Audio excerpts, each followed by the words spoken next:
6장 1절 위에 제목을 보시면 여리고성이 무너지다라고 되어 있습니다. 드디어 여리고성이 점령되는 이야기죠.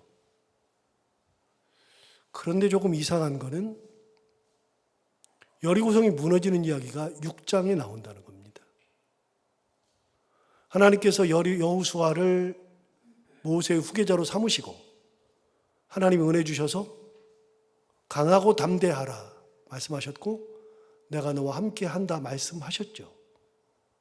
그렇게 하나님께서 여호수아를 세우신 것이 1장, 그리고 여호수아가 리더가 되어서 지도자가 되어서 여리고성을 점령한 게 2장입니다. 그럼 2장에서 점령했으면 2장에서 정탐을 했으면 그러면 3장에서는 점령해야죠. 그런데 2장에서 정탐을 끝내고 돌아왔는데 그러고 나서 여리고성 점령의 이야기가 등장하지 않는다는 겁니다. 3장에서는 이스라엘 백성들이 도강하는 사건이 나오죠. 그렇게 3장에서 도강을 하고 4장 지나면 길갈에 돌을 세우는 장면이 나오죠. 이스라엘 백성들이 도강해가지고서 거기서 돌을 세우는 겁니다. 그래서 길갈이라고 하는 곳에 자리 잡고 돌을 세워서 이 돌이 무엇인지 하나님 가르쳐 주시고 그걸 대대에 가르치라고 말씀하셨습니다.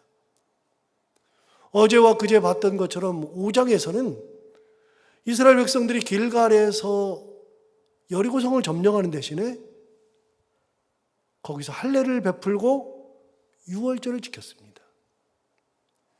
그리고 6장이 되어서야 여리고성을 점령하는 이야기가 나오죠. 두 가지 이상한 점이 있습니다. 시간이 엄청 끌었죠. 정탐을 했으면 바로 점령할 만한데 정탐을 했음에도 불구하고 점령하는 것은 한참 뒤에 얘기라는 겁니다. 마음 급한 사람 같은 경우는 이게 뭐 하는 것인가 싶을 정도로 시간이 길게 늘어집니다. 여러분, 여호수아라고 하는 책은 어떤 책이죠? 여호수아라고 하는 것은 이스라엘 백성들이 가나안 땅을 정복한 얘기입니다. 그래서 정복 이야기입니다. 이스라엘 백성들은 땅이 없습니다. 아브라함에게 하셨던 말씀 두 가지.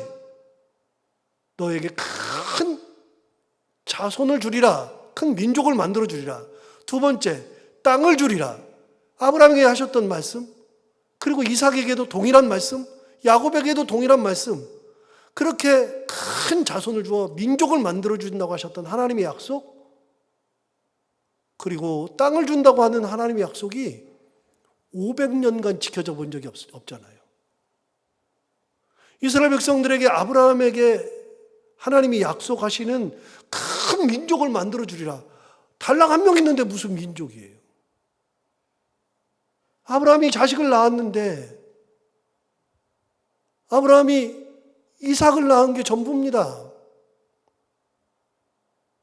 이스마엘은 그냥 떨어져 나갔습니다.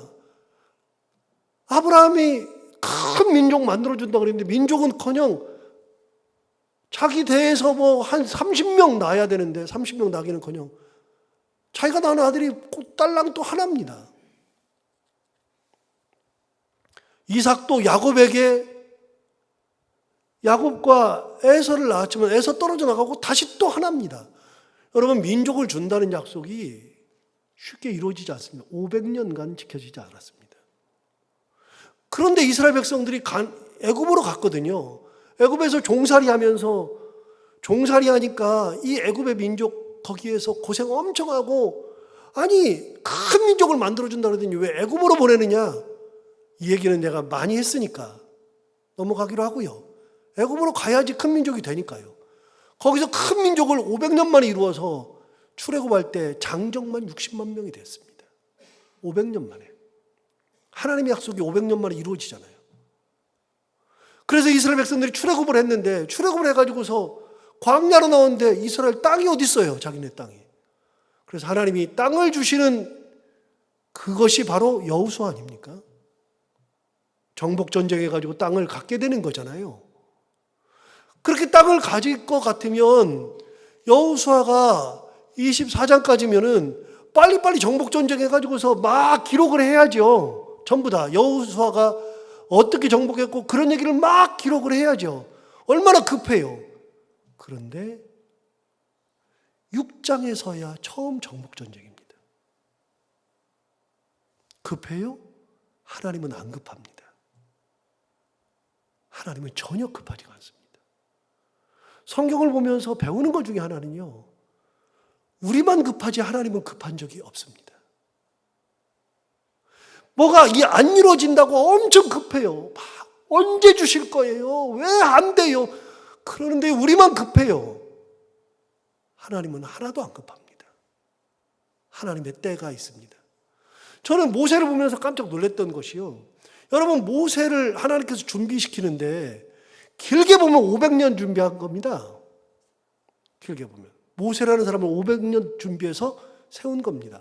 그런데 모세로만 보면은요, 모세로만 보면 태어날 때 죽을 운명이었던 사람이 모세 아닙니까? 그런데 애굽에 궁전으로 들어가서 40년 살았잖아요. 여러분, 그러면은 준비됐다고 생각할 수 있잖아요. 40년 만에 준비 딱 됐다. 하나님은 안 씁니다. 40년 만에 준비되었다고 생각해도 안 씁니다. 40년 동안 궁중에서 배웠던 그 세상의 학문들, 리더십들, 그런 거 다 하나님께서 다 준비시키시고 그 다음에 모세를 광야로 보냈습니다. 광야에서 또 40년을 준비시켰습니다. 여러분, 모세 준비시키는데 하나님 몇 년 걸리셨어요? 모세만 놓고 보면 40년 걸렸습니다. 80년. 40년, 80년 걸렸습니다. 하나님 안 급합니다. 전혀 급하지 않습니다. 여러분, 요셉이라고 하는 사람이 애굽에 팔려가가지고 보디발의 집에서 종살이하고 거기서 나중에 한 10여 년 지난 다음에 억울하게 누명을 쓰고 보디발의 아내에게 누명을 쓰고 옥살이 합니다. 그리고 옥살이 하고서 총리 됐을 때가 30살인데 여러분, 요셉이 팔려갈 때 나이가 나오잖아요. 성경에. 몇 살이요? 17살. 17살짜리가 팔려가서 총리가 되어서 역사의 전면에 딱 등장하는 것이 30살, 13년을 하나님은 요셉을 만들었습니다. 하나님 안 급하십니다. 우리는 급해요. 하나님 안 급합니다. 하나님은 하나님의 때가 있습니다. 하나님 이게 왜 안 돼요? 하나님이 언제 주실 거예요? 하나님 난 급한데요. 그건 우리고요. 하나님은 하나도 급하지 않습니다. 여러분, 여호수아라는 책은 정복전쟁이라고 그랬습니다. 땅을 갖는 이야기. 그런데 6장에 가서야 비로소 땅을 정복하는 이야기가, 첫 번째 땅 정복하는 이야기가 나옵니다. 하나님 뭘 더 중요하게 생각하세요? 하나님은 정복은 어차피 하는 거야. 내가 너희들 그러니까 출애굽 시켰잖아. 이스라엘 백성들은 몰라요. 내가 출애굽한 거 막 그런 것도 생각이 안 나요. 왜 안 해요? 이것만 생각해요. 사람은 급하면요, 안 되는 것만 생각해요. 사람은 급하면요, 응답받지 못하는 것만 생각해요. 그런데 하나님은 너 이 땅 주려고 내가 출애굽부터 시킨 거야. 40년 동안 내가 너희들 훈련시킨 거야.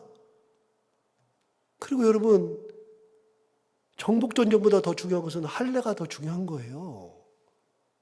유월절 지키는 것이 훨씬 더 중요한 거예요. 그렇게 해서 하나님은 다 만들어 놓고 때가 되면 주시는 겁니다. 그래서 하나님의 때를 기다릴 줄 알아야 됩니다. 하나님의 때가 있다는 믿음을 가지고 기다릴 줄 아는 기다림의 신앙이 반드시 있어야 합니다.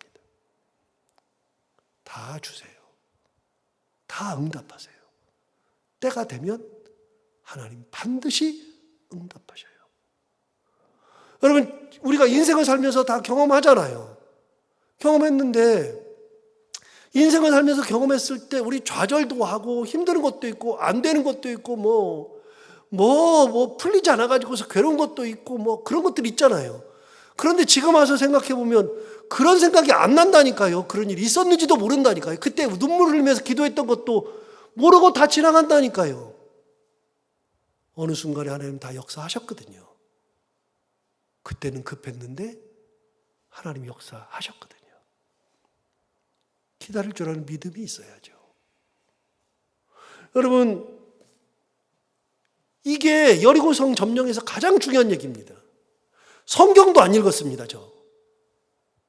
그런데 저는 여리고성 6장을 볼 때마다 생각납니다. 아, 하나님의 때가 이제구나. 하나님의 때가 드디어 시작입니다. 그래서 하나님 역사하시면 끝나는 겁니다. 다시요. 내가 뭔가를 해가지고서 역사가 이루어지는 게 아닙니다. 엊그저께 우리 봤잖아요.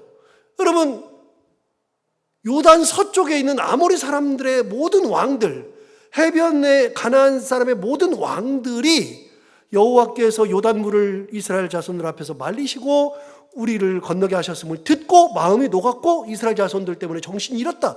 이거 5장 1절 얘기 아닙니까? 그런데 여러분, 이스라엘 백성들이 뭐 했어요? 아무것도 한 게 없어요. 이스라엘 백성들은 하나님이 건너라니까 건넌 거예요. 제사장부터 건너야 된다니까 그 말씀에 순종해서 건넌 거예요.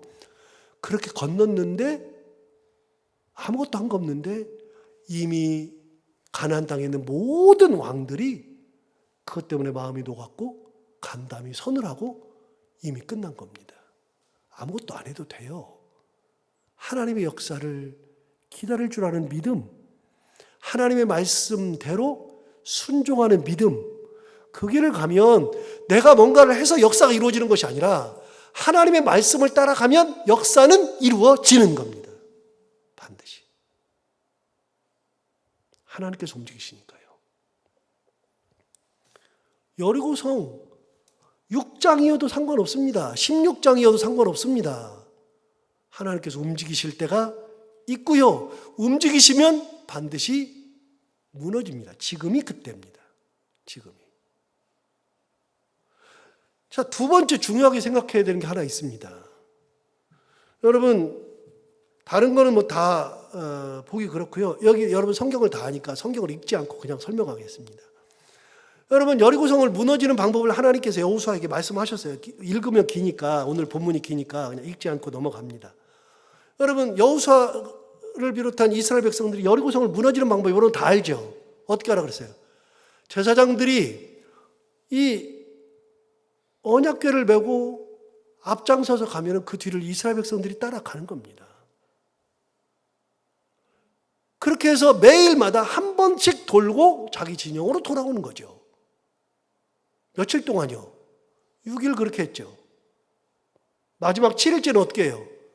그때는 양각나팔을 가지고 있는 제사장들이 법궤보다 먼저 돕니다. 그리고 법궤가 따라가고 이스라엘 군사들이 쭉 따라가서 여리고성을 몇 번 돌아요? 7번 돌아요. 우리 다 아는 얘기니까요. 7번 돌고 그리고 하나님의 말씀에 의해서 그랬어요. 7번 다 돈 다음에 양각나팔을 크게 불면서 사람들에게 외치라 그랬습니다. 그래서 함성으로 와 하니까 여리고성이 무너졌습니다. 다 아는 얘기죠. 이게 무슨 뭐 설교가 될까요? 이게 무슨 의미가 있을까요? 예. 하나 생각해 볼까요? 정탐 왜 했습니까? 여러분 그런 생각 안 해봤습니까? 정탐 왜 했습니까? 정탐이 뭐죠? 정탐은 거기 가가지고 여리고성이 얼마나 큰지, 여리고성이 얼마나 강한지, 군사들이 얼마나 있는지, 전쟁 준비가 얼마나 됐는지, 군사들은 얼마나 용맹한지, 그들이 먹을 것은 얼마나 있는지 싹 다 조사하고 와서 그걸 토대로 해서 어떻게 전쟁할까 작전 세우려고 하는 거 아니에요? 작전 세워야죠. 그 작전으로 여리고성은 무너져야죠. 정탐해가지고 작전을 다 세웠을 텐데 하나님 뭐라 그러세요? 그 얘기는 하나도 안 하고요. 무슨 얘기 하세요? 야, 제사장 앞장 세우고 돌아. 하루에 한 번씩 돌아. 정탐 왜 했습니까? 도대체 의미 없는 정탐은 왜 했을까요? 하나님은 그걸 깡그리 무시했습니다. 다 무시했습니다. 완벽하게 무시했습니다. 그리고 뭐 했어요? 그리고서는 하나님 방법으로 도르라 그랬습니다. 이스라엘 백성들은 어떻게 해요?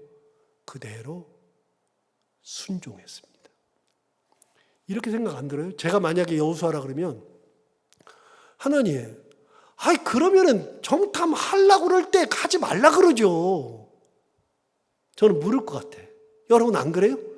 아니 정탐하라 그럴 때는 내가 정탐꾼 보낼 때 하나님 아무 말씀 안 했잖아요. 그게 하나님의 뜻이 아니라 그러면 그때 그냥 가지 말라 그러죠. 하나님 방법이 있으니까 가지 말라 그러면 되죠. 그렇게 물어볼 것 같아요. 하나님 갔다 와가지고서 다 조사해고 얘네들 다 죽을 뻔했어요. 얘네 둘 죽을 뻔했어요. 근데 와가지고서 우리가 지금 다 작전 짜놨어요. 하나님 작전 짜놨는데 이게 뭐예요? 하나님 방법대로 할 거면 그런 거 안 해도 되는데 뭐하러 하나님 가만히 계셨어요? 나는 물을 것 같아요. 하나님 아무 말씀 안 하시고요. 그거에 대한 말씀 안 하시고 하나님 방법대로 하셨어요. 여호수아 물을만 하죠. 백성들 물을만 하죠. 아니 정탐꾼 왜 보냈어? 저 지도자 되자마자 제일 먼저 한 일이 정탐꾼 보내는 일인데 정탐꾼 지도자 되자마자 보내가지고서 뭐하러 보낸 거야? 저 지도자 맞아? 하나님 방법을 물어보지 뭐하러 했어? 이렇게 백성들은 여호수아를 원망하지 않을까요? 하나님은 그걸 깡그리 다 무시했습니다. 그런데 여호수아도 그렇고 백성들도 그렇고 안 물었습니다. 하나님 앞에 묻지 않았습니다. 불평하지 않았습니다. 그리고 하나님의 뜻대로 했습니다. 하나님의 뜻대로. 하나님 말씀하시면 내가 준비했던 것도 버릴 줄 알고 내 생각도 접을 줄 알고 이게 말이 되냐 싶은데 그대로 하는 겁니다. 여러분 이성적으로 생각해 보면요. 하루에 한 번씩 돈다는 것은 미친 짓이에요. 도대체 뭐 하는 짓이에요. 그렇게 돌아요. 6일씩이나 돌아요. 7일째는 7번씩이나 도르래요. 그리고 외치래요. 뭘 외쳐요, 외치기는. 여러분 여기서 중요한 게 있어요. 순종이라고 하는 것에 대해서 배울 수 있는 중요한 기회가 있는데요. 여러분 하루 갔다 온 다음에 아무 일도 일어났는데 뭘 하루 갔다 왔는데 뭘 또 가냐 내일? 그러면 끝난 거예요. 그러면 순종은 언제까지예요? 말씀 끝까지 하는 게 순종이에요. 6일 돌았어요. 7째 날에 7번 돌으래요. 맨날 하루만 돌더니 무슨 7번씩이나 도냐? 안 이루어져요. 아무 일이 일어나지 않아요. 7째 날 6번만 돌아요. 안 이루어져요. 그때까지도 아무 일도 일어나지 않았어요. 7번째 돌았을 때 역사가 일어났어요? 안 일어났어요. 그럼 어디서 일어나요? 제사장이 나팔을 불어야 일어나요. 거기도 안 일어나요. 마지막에 어떻게 해야 일어나요? 외쳐야 돼요. 그게 순종이에요. 그게 하나님의 말씀에 순종하는 거는요. 이만큼인데 내가 100인데 99까지 순종하는 것은 순종이 아니라 그랬어요? 의미가 없어요. 99.999까지 했어요. 아니에요. 안 돼요. 순종은 100이어야 순종이에요. 그대로 해야 순종이에요. 그러니까 놀라운 일이 일어나잖아요. 무너졌잖아요. 무너져요. 결론 27절 볼까요? 오늘 본문 27절. 27절. 마지막 절. 여호와께서 여호수아와 함께 하시니 여호수아의 소문이 그 온 땅에 퍼지니라. 여러분 가나안 땅을 점령해야 되는데 가나안 사람들이 이미 하나님 은혜로 이스라엘 백성들이 걷는 걸 다 듣고 이미 간담이 서늘했어요. 그리고 마음이 녹았어요. 막 그래가지고 우리는 전쟁 못할 것 같아요. 그러고 있는데 여리고성이 그냥 무너졌는데 얘기를 들으니까 여리고성이 어떻게 무너졌어요? 칼 한 번 쓰지 않고 무너져 버렸네요. 사람들과 사람이 뭐 한 번 만나가지고 뭐 이렇게 싸워본 적이 없는데 그냥 무너졌네요. 그냥 돌기만 했는데, 희한해요. 돌기만 했는데 무너졌네요. 이 사람들이 무슨 생각이 들어요? 야, 이거 도대체 이스라엘 백성들이 뭐야? 여호수아는 뭐야? 다시 27절 볼까요? 여호와께서 여호수아와 함께 계시니. 하나님이 여호수아와 함께 계셨어요. 그러니까 어떻게 됐어요? 여호수아의 소문이 그 온 땅에 퍼지니라. 자, 이렇게 했을까요? 여호수아가 이스라엘 백성들을 불렀어요. 야, 여리고성 무너졌잖아. 다 소문내. 빨리 소문내. 쟤네들 간담이 서늘해야 되니까 소문내. 그랬어요? 안 그래도 된다니까요. 없어도 된다니까요. 하나님의 은혜로 하나님의 길을 가는 자에게는 하나님께서 이미 역사하셔요. 가나안 땅은 무너지게 돼 있어요. 다 무너지게 돼 있어요. 이미 무너져요. 하나님은 하나님의 방법으로 가나안을 점령한 겁니다. 인간의 방법이 아닙니다. 그리고 그런 과정을 통해서 여호수아의 소문이 온 땅에 퍼지죠. 간단합니다. 여호와께서 여호수아와 함께 계시니. 하나님이 우리와 함께 하시는 것이 그런 겁니다. 이게 신앙이죠. 이게 온전한 신앙이죠. 온전한 순종. 거기에 역사가 일어나죠. 오늘 이 말씀 다시 한번 생각하면서 오늘도 하루를 지낼 때 이 말씀 은혜 가운데 새기면서 귀한 하루 보내는 우리가 다 되기를 바랍니다. 기도하겠습니다. 하나님 아버지 감사합니다. 오늘 귀한 말씀으로 우리를 깨워주셔서 감사합니다. 이 말씀 듣고 우리가 또 한 번 참 신앙의 길을 알게 하시고 그 길을 걸어갈 수 있도록 결단하게 해주셔서 감사합니다. 하나님 아버지, 내가 뭔가를 하려고 하는 신앙이 아니라 하나님의 뜻을 기다릴 줄 아는 신앙, 하나님의 말씀에 끝까지 순종하는 신앙, 하나님의 역사를 눈으로 볼 줄 아는 신앙, 이게 참 신앙임을 다시 한번 깨닫게 해주셔서 감사하고, 오늘 여리고성을 돌았던 이스라엘 백성들이 그렇게 했던 것처럼 우리도 여리고성을 도는 그런 마음으로 하나님의 은혜 가운데 살아가는 저희들 모두가 다 되게 하여 주옵소서. 오늘도 하루를 살아갈 때 이 말씀이 우리 가운데 큰 힘이 되기를 원합니다. 하나님, 이 말씀이 순간순간마다 우리에게 힘이 되게 하여 주옵시고, 오늘도 기도하러 나온 사랑하는 성도들이 많이 있는데 이 사랑하는 성도들의 기도를 하나님 다 들어 응답해 주시기 원하며, 오늘도 해야 되는 것들 기쁨으로 잘 감당하고 만나는 분들이 누구든지 절대로 얼굴 찡그리지 아니하고 그들과 함께 웃고 행복한 하루를 보내게 하여 주옵소서. 예수님 이름으로 기도하옵나이다.